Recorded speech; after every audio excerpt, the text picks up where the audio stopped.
unfortunately, women have always had to have endless empathy for men.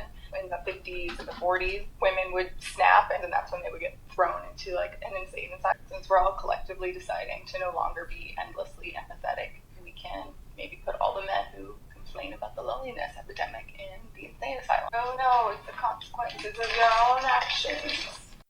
Once again, just another illustration of how these women today do not care. I'm telling you, these white women are out of control. I feel sorry for you white guys out there. Trust me, you have my sympathy. But in a way, I'm in the same boat because the sisters are starting to think just like these white women. This woman basically is saying, if you didn't catch it, let me just say it here. She's basically referring back to a time when I wasn't even born. She's basically saying that society used to throw women into insane asylums when the women would snap, I guess, off at their husbands because women had to be empathetic towards their husbands. And if they weren't, and when they had emotional breakdown, they would get thrown into an insane asylum. I do not know this to be true or to be false. Don't know the context behind this. You do your own research on that. I don't know if this is true or not. I mean, if there were, then there must have been a lot of women in insane asylums. Could have been, could not have been. I wasn't there. I wasn't around in the 1940s. Wasn't. Okay? So I don't know. I was born in the 80s. But again, let's continue on with this. Here we go. Well, I was born in late 70s, 79. Yeah. Well, I'm not going to give my age. I'm not going to say that. So here it is. She's basically saying that since men are now complaining about being lonely, we just should throw all of the men that we don't care about, because she's saying that we're no longer being empathetic towards anybody. I don't know. She just said we. I'm assuming she's talking about the collective female gender. Don't know if that includes the trans people too, but whatever female gender, I don't know. They're saying we're collectively being not giving a damn. I don't know if she's including men in that as well, as basically saying that no one's being empathetic towards anybody about anything. I don't know. But she's basically saying that since we're no longer being empathetic towards people, just throw all of these men who are lonely in the insane asylum. And then she nonchalantly just says, oh, well, it's the consequences of your own actions. Like, I wasn't even there, miss. As you eat your Cheetos at the end, I wasn't even there. None of the men here were there.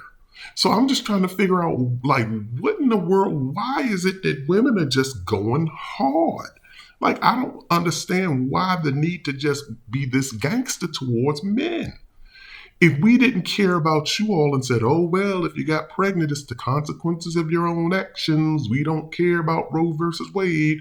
You see a lot of men fighting for you women on stuff. You see a lot of men fighting for women's causes. But you all don't care about us. It is amazing. And I guess I'm going to be more empathetic, as you would say, towards this issue because I'm one of the men that fit your category. I mean, just to have to deal with women that don't want to be cooperative and the only thing they want to do is lead you on, get your resources, and then move on to some guy that they want and he doesn't want them, and let him do whatever it is he wants to do. And then once he dogs her out, it confirms that he's the jerk, and then she gives up on all men when she just thinks that average men just aren't good enough. And this isn't just for all of the supermodels of the world. This is coming from average women, overweight women, super tall women, super short women, crippled women, or should I say women with disabilities, because you'll probably beat me up for saying crippled. This is coming from all kinds of women. They just see the average man as not being worth their time. And if we took the same position that you're trying to take against men, what kind of world do we live in? We might as well just end this. We might as well just ask God to come back and just have the flood version 2.0. If we're not going to be able to get along with one another and be able to love one another, men, female, and have relations with one another, then you'll be complaining if the men turn gay. Then, oh, well, the men see, there's no winning with you women. There's no winning with you women. You're uncooperative.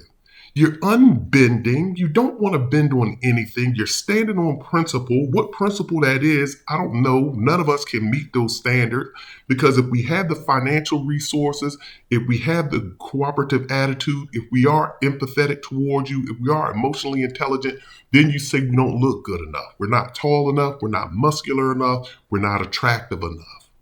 And then that disqualifies us. And then you say, well, I'm standing on my standards. My standards are my standards, and I'm not breaking my standards. We can't win. So all I'm just trying to ask women to do, if you're watching this video, please, please, please try to rethink this thing. Let's try to get along with one another. This is the Political Brown Kid. I'm done.